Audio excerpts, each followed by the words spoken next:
પરમાર હિતેન્દ્રસિંહ મારું નામ છે અને આજ અમે અમારા લોકલાડીના ધારાસભ્ય શ્રી કેતનભાઈ નામદાર શ્રીના નિવાસસ્થાને ગયા હતા. તો એમને અમને આશ્વાસન આપ્યું છે કે અને એમને પત્ર લખ્યો છે અમારા પશુપાલકના મંત્રી જીતુ વાઘાણી સાહેબને અને એમને પૂરું આશ્વાસન આપ્યું છે કે જે પશુપાલકો સાથે કોઈ અન્યાય નહીં થાય અને જ્યાં સુધી બરોડા ડેરીમાં નીચેની મંડળીઓ સુધારશે ત્યાં સુધી તમારું રાણિયા દૂધ ઉત્પાદક મંડળીમાં તમે ત્યાં સુધી ના પૂછાય ત્યાં સુધી તમે પોતાનું દૂધ ભરી શકશો. અને જેવી રીતના બરોડા ડેરીની તમામ મંડળીઓ સુધી તો અમે સ્વૈચ્છિક બરોડા ડેરીમાં પોતાનું દૂધ ભરવા અમે માન્ય થઈ જઈશું. અમારા ધારાસભ્ય શ્રી કેતનભાઈ ઇનામદારના નિવાસસ્થાને ગયા હતા અને ત્યાંથી અમને એક સારો મેસેજ અને એવું મળેલો છે પત્ર. એમને અમારા કેતનભાઈ જીતુભાઈ વાઘાણી સાહેબને આજે પત્ર લખેલો છે અને અમે ત્યાં પછી અમે અમારા બરોડા જિલ્લાના જે એમડી બરોડા ડેરીના એમડી છે તેમને બી અમે મળ્યા હતા અને એમને બી અમે મળીને અમે બધાએ પશુપાલકોએ રજૂઆત કરી છે કે અમને જો અમૂલ ડેરી જેવો અમને ભાવ ફેર જો બરોડા ડેરી આપશે તો અમે ચોક્કસ અમે ત્યાં આગળ અમે બરોડા ડેરીની અંદર દૂધ ભરીશું. પણ જ્યાં સુધી અમારા પશુપાલકોને જ્યાં સુધી બરોડા ડેરી ભાવ નહીં આપે ત્યાં સુધી અમને ત્યાં અમારી રાણિયા અમૂલ ડેરીની અંદર દૂધ ભરવાની પરમિશન આપે એવી અમે આશા રાખીએ છીએ. અમારા આદરણીય સહકાર અને કૃષિ મંત્રી જીતુભાઈ વાઘાણી સાહેબને મેં પત્ર લખ્યો છે અને છેલ્લા 2-4 દિવસથી આપ જાણો પણ છો કે ભાઈ અમારા દેસર તાલુકાના દેસર ઝોનના ખેડૂતો સિહોરા, નવા, જૂના, પીપળિયા, ઘોડસન, અજબપુરા, મીઠાપુરા, રાયપુરા આ બધા ખેડૂતો જ્યારે રાણિયામાં ભરતા હતા છેલ્લા કેટલાય વર્ષોથી એમને દૂધનો ભાવ ત્યાં આગળ સારો મળતો હતો. એમને બોનસથી માંડીને બધી જ વસ્તુમાં એમને પોતાને સંતોષકારક ત્યાં આગળ પરિણામ મળતું હતું અને કેટલાય ટાઈમથી ભરતા હતા. મને પણ ખબર છે કે ભાઈ એક સંઘનો બીજા સંઘનું દૂધ ના લેવાનો પરિપત્ર ફેડરેશનનો છે.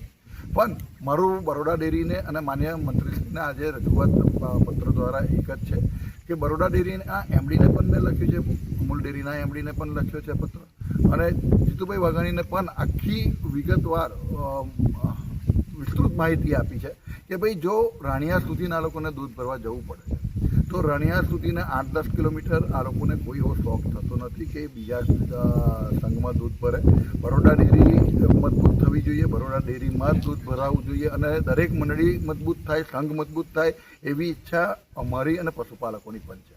પશુપાલકને એનો ભાવ મળતો હોય તો એને દૂર જવાની કોઈ જરૂર નથી, ગામની મંડળીમાં જ દૂધ ભરે છે.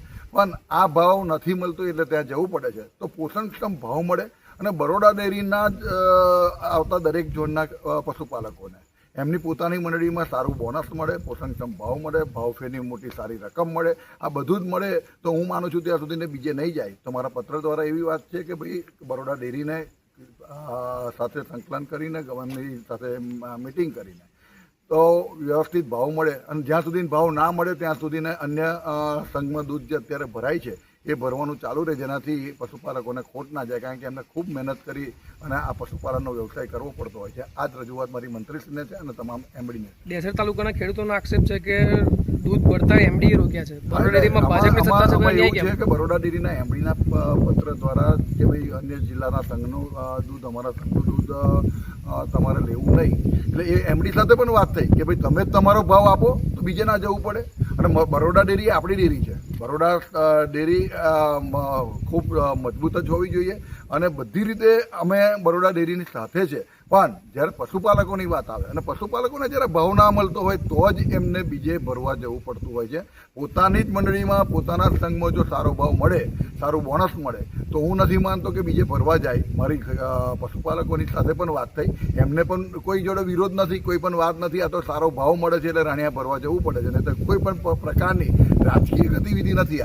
આ પશુપાલનના વ્યવસાયને આજે પણ આપણે ખરેખર જો ડેરીની અંદર દૂધની ઘટ પડે છે તો એ દૂધ કઈ રીતે વધે અને પશુપાલનના વ્યવસાયમાં લોકો વધારે વધારે કઈ રીતે જોડાય એ પણ આપણા બધાનું જ કામ છે. એટલે ડેરીના સત્તાધીશોને મારી ખાસ વિનંતી છે કે હજુ પણ ખૂબ ગંભીરતાથી લઈ અને પશુપાલકોને યોગ્ય ભાવ મળે, યોગ્ય બોનસ મળે અને જ્યારે ભાવફીની રકમ પણ હોય તો સારામાં સારી મળે એવું આપણે કંઈક બધાએ ભેગા થઈને કરવું જોઈએ.